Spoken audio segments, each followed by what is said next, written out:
Shalom, Bapak, Ibu, Saudara-saudari yang dikasihi Tuhan dimanapun Anda berada. Kita kembali dengar-dengaran suara Tuhan pada pagi hari ini. Mari siapkan hati kita, kita bersatu dalam doa. Selamat pagi Bapak, selamat pagi Yesus, selamat pagi Roh Kudus. Terima kasih Bapak untuk hari yang baru yang Tuhan berikan dalam kehidupan kami. Karena kasih-Mu, karena kasih sayang-Mu Tuhan, Kau berikan lagi hari yang baru dan kami percaya Tuhan punya maksud terbaik buat kami di hari ini. Tuhan, maksimalkan hidup kami, Tuhan. Perluas Tuhan ladang kami, Tuhan. Perluas kapasitas kami ya Bapak. Dan berikan kami kekuatan pengharapan yang daripadamu. Di dalam nama Tuhan Yesus kami berdoa. Amin. Percaya diri melayani Tuhan. Landasan firman Tuhan diambil dari Markus 11 ayat 2 sampai 7 yang mengatakan, dengan pesan pergilah ke kampung yang di depanmu itu. Pada waktu kamu masuk di situ, kamu akan segera menemukan seekor keledai muda tertambat yang belum pernah ditunggangi orang. Lepaskanlah keledai itu dan bawalah kemari. Dan jika ada orang yang mengatakan kepadamu, mengapa kamu lakukan itu? Jawablah, Tuhan memerlukannya. Ia akan segera mengembalikannya ke sini. Mereka pun pergi dan menemukan seekor keledai muda tertambat di depan pintu luar di pinggir jalan, lalu melepaskannya. Dan beberapa orang yang ada di situ berkata kepada mereka, apa maksudnya kamu melepaskan keledai itu? Lalu mereka menjawab seperti yang sudah dikatakan Yesus. Maka orang-orang itu membiarkan mereka.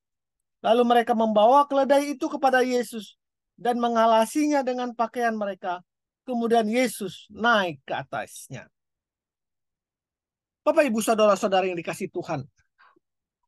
Ternyata di dalam melayani Tuhan dibutuhkan juga rasa percaya diri. Ya, rasa percaya diri.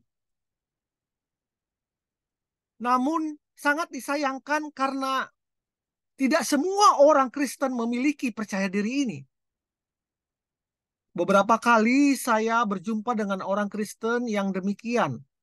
Ketika meminta mereka untuk melayani, jawaban mereka selalu, nanti dulu, saya belum siap, Pak. Aduh, saya tidak bisa karena saya tidak berpengalaman. Atau, nanti saja kalau saya sudah punya banyak uang ya, Pak. Baru saya akan melayani Tuhan. Dan lainnya, dan lainnya. Masih banyak alasan lainnya yang diutarakan mereka. Apakah pemikiran tersebut benar demikian? Hari ini saya tertarik untuk membahas tindakan yang oleh Tuhan Yesus sendiri lakukan ketika ia dielulukan di Yerusalem. Jika kita membaca nats tadi dari Markus 11 tadi, Yesus lebih memilih keledai untuk ditunggangkan daripada kuda atau unta yang lebih kuat daripada keledai. Mengapa? Mengapa Yesus memilih keledai? Pertanyaan ini pasti muncul karena bagi sebagian orang, bagian besar orang, keledai dianggap sebagai hewan yang lemah, hewan yang biasa-biasa saja. Tidak sama seperti kuda yang nampak kuat, gagah, dan perkasa. Akan tetapi Yesus memilih keledai itu. Dia memilih bukan tanpa sebab. Alasan dari tindakan Yesus memilih keledai adalah selain ia menggenapi nubuat Nabi Zakaria, selain menggenapi nubuat itu, ia pun ingin menyatakan bahwa dirinya menyukai kesederhanaan.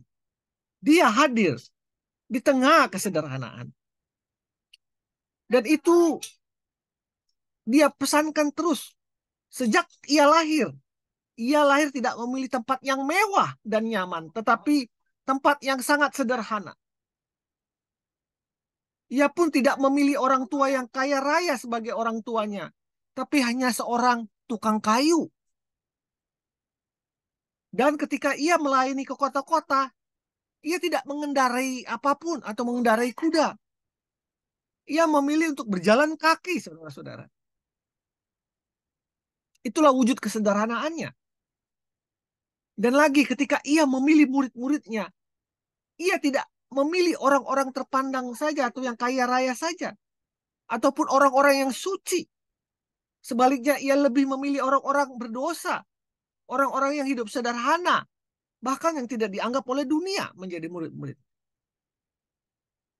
Perlu diketahui bahwa Tuhan lebih memilih orang biasa untuk dijadikan menjadi orang luar biasa, agar kemuliaannya dapat lebih dinyatakan kepada semua orang. Ketika melawan bangsa Filistin, orang Israel, Tuhan tidak memakai seseorang yang ahli dalam berperang. Justru Tuhan memilih seorang anak yang masih sangat muda dan tidak berpengalaman, yaitu Daud, untuk mengeluarkan bangsa Israel atau untuk mengalahkan bangsa Filistin. Dan juga ketika Allah mengeluarkan bangsa Israel dari Mesir, dari penjajahan Mesir, ia tidak memakai seorang yang pandai bicara. Sebaliknya ia memakai seorang yang berat lidah atau gagap seperti Musa. Dan ia pun memakai Paulus yang dulu seorang penghujat, penghalau orang Kristen, penganiaya orang Kristen, seorang yang ganas untuk menjadi pewarta firman Tuhan di tengah-tengah dunia ini. Jadi Bapak Ibu Saudara-saudari sangat jelas, semua Tuhan pakai tidak orang-orang yang hebat untuk menjadi perpanjangan tangan Tuhan. Jika saat ini Anda ragu untuk melayani Tuhan, jika saat ini Anda merasa terbatas secara fisik maupun harta atau apapun itu, atau Anda merasa tidak punya cukup banyak uang atau tidak cukup pintar, tidak fasih untuk berkata-kata atau apapun itu, atau bahkan memiliki masa depan atau masa lalu yang kelam, ingat, sebelum Anda sudah banyak orang biasa yang telah dipakai Tuhan di dalam pekerjaan tangannya. Tuhan mampu mengubah kekurangan Anda menjadi kemuliaan bagi Dia. Yang terpenting adalah apakah Anda bersedia dipakai oleh Tuhan. Mari kita berdoa. Tuhan, terima kasih. Diriku berharga di mata Tuhan. Dalam segala keterbatasanku, pakailah aku ya Tuhan, seturut kehendak-Mu. Dalam nama Tuhan Yesus Kristus, aku berdoa. Amin. Tuhan tulus menerima kita apa adanya. Hanya hati seorang hamba yang Ia cari dari diri kita. Selamat pagi. Selamat menguatkan diri untuk melayani Tuhan. Tuhan Yesus memberkati. Amin. Amin. Amin.